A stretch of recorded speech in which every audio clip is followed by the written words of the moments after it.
Néhémie, chapitre 5. Il s'éleva de la part des gens du peuple et de leurs femmes de grandes plaintes contre leurs frères les Juifs. Les uns disaient : Nous, nos fils et nos filles, nous sommes nombreux. Qu'on nous donne du blé, afin que nous mangions et que nous vivions. D'autres disaient : Nous engageons nos champs, nos vignes et nos maisons pour avoir du blé pendant la famine.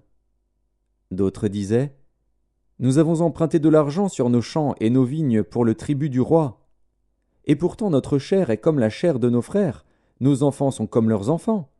Et voici, nous soumettons à la servitude nos fils et nos filles, et plusieurs de nos filles y sont déjà réduites. Nous sommes sans force, et nos champs et nos vignes sont à d'autres. Je fus très irrité lorsque j'entendis leurs plaintes et ces paroles-là.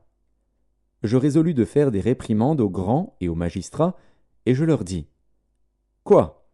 Vous prêtez à intérêt à vos frères ?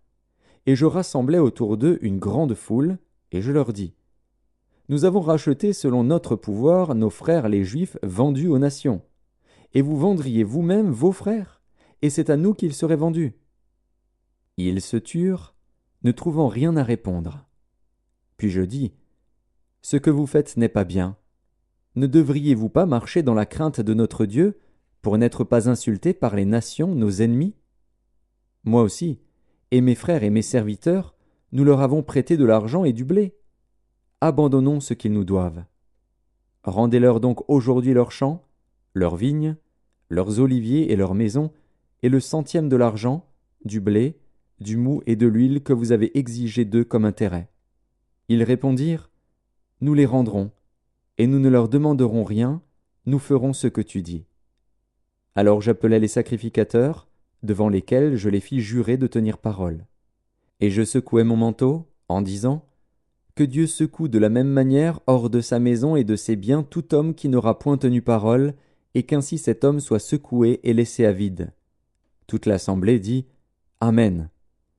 On célébra l'Éternel, et le peuple tint parole. Dès le jour où le roi m'établit leur gouverneur dans le pays de Juda, depuis la 20e année jusqu'à la 32e année du roi Artaxercès, pendant 12 ans, ni moi ni mes frères n'avons vécu des revenus du gouverneur. Avant moi, les premiers gouverneurs accablaient le peuple et recevaient de lui du pain et du vin, outre 40 cycles d'argent, leurs serviteurs même opprimaient le peuple. Je n'ai point agi de la sorte, par crainte de Dieu.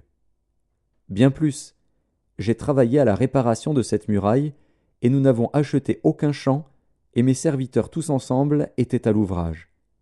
J'avais à ma table 150 hommes, juifs et magistrats, outre ceux qui venaient à nous des nations d'alentour. On m'apprêtait chaque jour un bœuf, 6 moutons choisis, et des oiseaux. Et tous les 10 jours on préparait en abondance tout le vin nécessaire. Malgré cela, je n'ai point réclamé les revenus du gouverneur, parce que les travaux étaient à la charge de ce peuple. Souviens-toi favorablement de moi, ô mon Dieu, à cause de tout ce que j'ai fait pour ce peuple.